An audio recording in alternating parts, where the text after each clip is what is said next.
आज के इस ट्यूटोरियल में हम सीखेंगे आफ्टर इफेक्ट के अंदर बेसिक्स एनिमेशन के बारे में। जैसे आप यहाँ पर कुछ देख सकते हैं कि हमारे पास आफ्टर इफेक्ट के अंदर रोटेशन, ओपेसिटी, स्केल और पोजीशन होती है। अगर मैं आपको इसको दिखाऊं तो देखिए बेसिकली इनकी ये मोशन होती है जो हम स्क्रीन पे देख सकते हैं कि रोटेशन की हमारे पास इस तरह होती है कि वो राउंड राउंड घूम रहा होता है।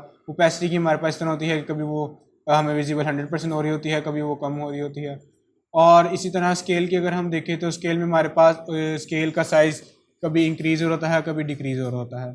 और जब हम पोजीशन की बात करें तो पोजीशन में हमारे पास एक देखें ऑब्जेक्ट है, ऑब्जेक्ट सिंपल हमारे पास मूव कर रहा है अपवर्ड एंड डाउनवर्ड। तो आफ्टर इफेक्ट के अंदर आज हम सीखेंगे कि ये बेसिक एनिमेशन कैसे की जाती है, like rotation, opacity, scale and position. इसके लिए सिंपल हम क्या करते हैं, हम अपनी एक कॉम्पोजिशन बना लेते हैं। हमने आफ्टर इफेक्ट के अंदर सिंपल एक कॉम्पोजिशन बना ली। कॉम्पोजिशन बनाने के बाद हम जिस टेक्स्ट पे या शेप पे ओपेसिटी, रोटेशन, पोजीशन या जो भी बेसिक की फ्रेम लगाना चाहते हैं वो ऐड करेंगे। अभी मैं अगर आपको एक शेप लेयर पे ट्राई करके दिखाऊं, जैसे मैं एक शेप लेयर क्रिएट करता हूं, सेम पेन अपना शेप लेयर टूल सेलेक्ट करके यहाँ पे मैंने ड्रैग करके बना ली। उसके बाद मैं अपना टूल डीसेलेक्ट करता हूँ और मैं इसको यहाँ पे रख लेता हूँ। अब जैसे ही मैंने अपनी शेप बनाई, अब देखिए मेरे पास यहाँ पे एक लेयर भी विजिबल हो गई। तो लेयर विजिबल जब हुई, मैंने आपको लास्ट टाइम बताया था कि हमने कंटेंट में गए थे, उसके बाद शेप में गए थे। अब हम इसकी ट्रांसफॉर्मेशन में जाएंगे। अब हम क्या करते हैं, सिंपल ट्रांसफॉर्मेशन को ऑन करते हैं। हम जैसे ही इसको देखें ऑन करते हैं तो हमारे पास कुछ ऑप्शन ऑन हो जाते हैं, जिसके अंदर anchor point, position, scale, rotation, opacity के ऑप्शन आ जाते हैं। एंकर पॉइंट क्या होता है, जैसे मैं अगर इस लेयर पे क्लिक करूं तो हमारे ऑब्जेक्ट के बीच में जो ये इसका सेंटर पॉइंट है, अगर आपको नज़र आ रहा हो, ये हमारा सेंटर पॉइंट, इसे हम कहते हैं एंकर पॉइंट। तो ये हमारे बेसिकली एंकर पॉइंट के की फ्रेम लगते हैं यहाँ से। दूसरा हमारे पास है पोजीशन, जो जैसे मैंने आपको दिखाया कि हमारे पास ये एक पोजीशन हो रही थी जो अपवर्ड एंड डाउनवर्ड हो रही थी, ये देखें। तो ये वो पोजीशन है। इसी तरह स्केल, रोटेशन और ओपेसिटी है। पहले हम देखते हैं पोजीशन के बारे में कि आफ्टर इफेक्ट के अंदर पोजीशन किस तरह लगाई जाती है, अपने ऑब्जेक्ट की, टेक्स्ट की, या फिर जो भी हम चीज़ इस्तेमाल कर रहे हैं उसकी। सिंपल हम क्या करते हैं, यहाँ पे स्टॉप वॉच होता है, ये जो आप एक वॉच देख रहे हैं स्टॉप वॉच, इसे बेसिकली स्टॉप वॉच कहते हैं। मैं क्या करता हूँ, मैं स्टॉप वॉच पे क्लिक करता हूँ। अब देखिए जैसे ही मैंने स्टॉप वॉच पे क्लिक किया, यहाँ पर एक आप देख सकते हैं की फ्रेम ऐड हो गया है, या एक बटन टाइप ऐड हो गया है, इसे कहते हैं की फ्रेम। की फ्रेम ऐड हो गया है। और सिंपल अगर मैं अपनी टाइमलाइन को थोड़ा सा आगे लेके जाऊँ, और इसकी मैं बेसिकली देख सकते हैं यहाँ पर दो पोजीशंस हैं, ये देखें, ये हमारी एक्स पोजीशन है, ये हमारी वाई पोजीशन है। तो अगर मैं देखें इसको अपनी जगह से मूव करवा रहा हूँ तो वो अपनी जगह से हमारी स्क्रीन के ऊपर मूव भी हो रहा है। और अगर आप यहाँ पे देखें तो यहाँ पर हमारे पास एक और पॉइंट ऐड हो गया है, क्योंकि हमने यहाँ पे इसकी मूवमेंट करवाई है। मूवमेंट करवाने से क्या हुआ कि हमारे पास यहाँ पर पॉइंट ऐड हुआ है। पॉइंट ऐड कैसे हुआ, क्योंकि हमारे पास जो पहले, अगर मैं देखूँ अपने, अगर मैं वापस लेके जाऊँ तो यहाँ पर जो हमारी वैल्यूज़ हैं ये डिफरेंट है, और अगर मैं यहाँ पर लेके आऊँ तो यहाँ पर जो हमारी वैल्यूज़ हैं वो डिफरेंट है। जब हम अपने की फ्रेम की वैल्यूज़ डिफरेंट कर लेते हैं तो वो हमारे पास नया की फ्रेम ऐड हो जाता है। लेकिन उसके लिए बेसिक्स क्या है कि आपको टाइमलाइन आगे लेके जानी होती है। अगर देखिए, अगर मैं इसी पॉइंट पर रख के इसकी पोजीशन चेंज करता रहूँ तो वो इसी पॉइंट पे ही चेंज होगी। इसी तरह अगर मैं इसको थोड़ा सा और आगे लेके जाऊँ और इसकी मैं सिंपल इस पोजीशन पे साइड पे करूँ तो देखिए यहाँ पे की फ्रेम ऐड हो गया। इसी तरह हम आफ्टर इफेक्ट के अंदर टाइमलाइन आगे लेके जाके जिस तरह हमें ऑब्जेक्ट चाहिए उस तरह उसको ऐड कर सकते हैं, लाइक उनकी पोजीशन चेंज कर सकते हैं। अगर मैं आपको इसको प्ले करके दिखाऊँ, मैं क्या करता हूँ, मैं अपनी टाइमलाइन को पीछे करता हूँ और मैं अपने प्रीव्यू पैनल में जाता हूँ, जो मैंने आपको स्टार्टिंग में बताया था प्ले पैनल, उसमें मैं जाता हूँ, मैं यहाँ पे क्लिक करता हूँ। तो देखिए हमारे पास जो हमने इसको पोजीशंस या की फ्रेम्स दिए हैं वो उसे मूव कर रहा है। ठीक है, सिंपल। सिंपल ये हो गया पोजीशन की फ्रेम। इसी तरह अब हम सीखते हैं स्केल किस तरह लगता है। स्केल की फ्रेम भी सेम इस तरह बिल्कुल सिंपल जिस तरह हमने देखे हैं इसी तरह इसके हैं। अब मैं क्या करता हूँ, मैं अपनी स्टॉप वॉच पे क्लिक करता हूँ। क्लिक करने के बाद मैं थोड़ा सा आगे आता हूँ। उसके बाद अगर मैं कहता हूँ मेरे ऑब्जेक्ट का मैंने स्केल जैसे अभी फॉर एग्जाम्पल 100 है, मैं 100 से इसको मैं इंक्रीज़ करना चाह रहा हूँ तो मैं लिख दूंगा 150। तो आप देखिए 150 पे इंक्रीज़ हो गया है। दूसरी बात, यहाँ पे आप देखें, यहाँ पे भी सेम इसी तरह ही है कि यहाँ पे एक्स एंड वाई पोजीशन है।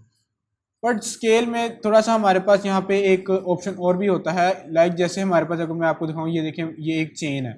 अगर मैं इस चेन पे अनक्लिक करूँ, अनक्लिक करने के बाद अगर मैं खाली इसकी वैल्यू बढ़ाऊँ, यानी कि एक्स एक्सिस की वैल्यू बढ़ाऊँ, तो वो एक ही साइड पे बड़ा होगा। ठीक है, अगर मैं आपको इसका ये देखिए एनिमेशन दिखाऊँ, यानी कि प्ले करके, मैं सिंपल क्या करता हूँ, इस पर यहाँ पे जाता हूँ, इसको क्लिक करता हूँ, तो देखिए, तो वो इंक्रीज तो हो रहा है, बट देखिए जैसे मैंने इसको एक्स की पोजीशन दी है तो वो एक्स साइज पे ज़्यादा इंक्रीज हो रहा है। इसी तरह अगर मैं इसको दोबारा क्लिक कर दूं तो ये दोनों साइड्स पे बड़ा होगा। ठीक है, तो इस तरह आफ्टर इफेक्ट के अंदर स्केल एडिट कर सकते हैं, स्केल के की फ्रेम लगा सकते हैं। मैं आपको दोबारा सिखा देता हूँ कि स्टॉपवॉच पे क्लिक किया, थोड़ा सा आगे गए और मैंने सिंपल इसके अगर इंक्रीज़ करने हैं तो मैंने इसकी वैल्यू ज़्यादा कर दी, अगर मैंने छोटा करना है डिक्रीज़ करना है तो मैं इसकी वैल्यू कम कर दी। और इसी तरह अगर मैं यहाँ पे चेन को अनक्लिक करके करूँ, जैसे एक्स एक्सिस पे करूँ तो एक्स एक्सिस पे होगा, अगर मैं वाई पे करूँ तो ये वाई पे होगा। इसी तरह हम आफ्टर इफेक्ट के अंदर डिफरेंट की फ्रेम्स लगा सकते हैं स्केल पे। देखिए अगर मैं यहाँ पे डिफरेंट करूँ और मैं इसको प्ले करके आपको दिखाऊँ तो ये देखें ये मूव हो रहा है। उसके बाद एक और सिंपल हमारे पास और ये इम्पोर्टेंट चीज़ है कि आफ्टर इफेक्ट के अंदर आप अगर आप देख रहे हो कि एक फ्रेम दूसरे फ्रेम से जब फासले पर है तो यानी कि ये एक पॉइंट दूसरे पॉइंट से फासले पर है, मीन्स उसको मैंने ये टाइम देना है कि कितने टाइम में ये हमारा जो हम सेट कर रहे हैं स्केल पोजीशन रोटेशन वो कितने टाइम में हो।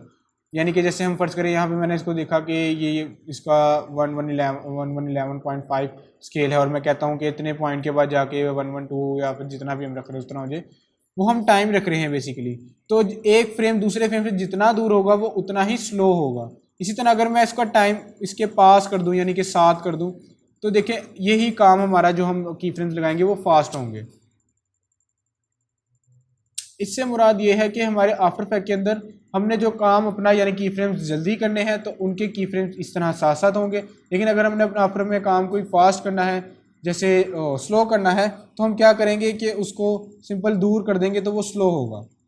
जैसे अगर आप देखिए मैं आपको प्ले करके दिखाऊं प्ले पैनल से तो देखिए अब ये बहुत स्लो हो गया, जहाँ पे इसको हमने पॉइंट दिया है ये वहीं पे यानी कि जाके हमारा एग्जैक्ट जो हमने वैल्यू रखी है उस एग्जैक्ट वैल्यू पे आएगा। ठीक है, तो ये आपको आई होप क्लियर होगा कि हम क्या की फ्रेम पास रखते हैं तो फास्ट होते हैं, दूर रखते हैं तो स्लो होते हैं। इसी तरह हम नेक्स्ट जाते हैं रोटेशन पे। अब रोटेशन के भी की फ्रेम सिंपल हमारे पास ऐसी है। मैं सिंपल क्या करता हूँ यहाँ पे स्टॉप वॉच पे क्लिक करता हूँ, मैं अपने की फ्रेम आगे लेके जाता हूँ। यहाँ पे भी हमारे पास दो वैल्यूज़ हैं एक्स और वाई। बेसिकली यहाँ पे हमारे पास जो दो वैल्यूज़ हैं वो इस तरह दी गई हैं कि हम अपने सर्कल को अगर मैं यहाँ पे 1 लिखता हूँ तो यहाँ पे एक रोटेशन होगी, एक रोटेशन से मुराद वो एक दफ़ा घूमेगा कंप्लीट, अपना साइकिल कंप्लीट करेगा।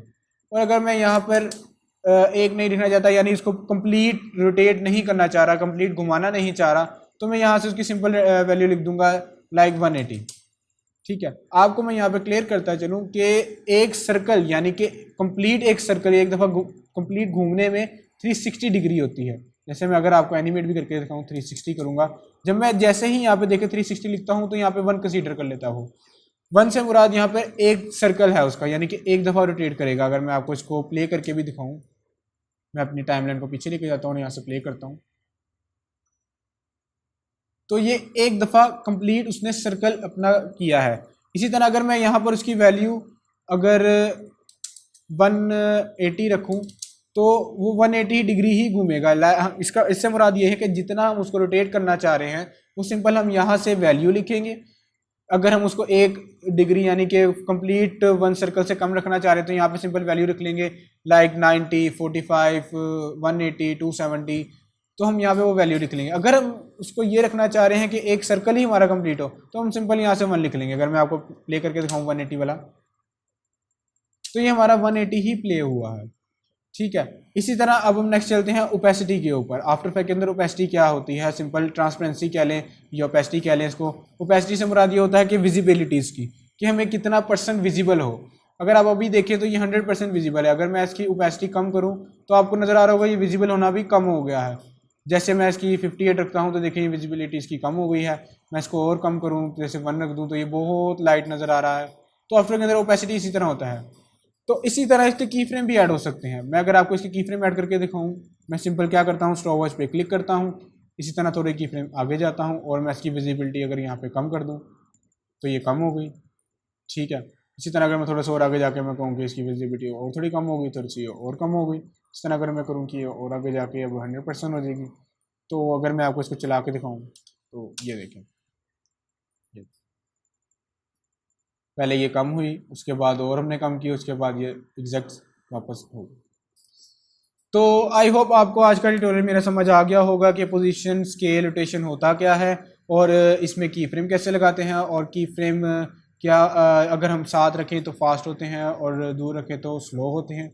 तो नेक्स्ट ट्यूटोरियल में इंशाल्लाह हम और सीखेंगे। अभी के लिए अल्लाह हाफिज़।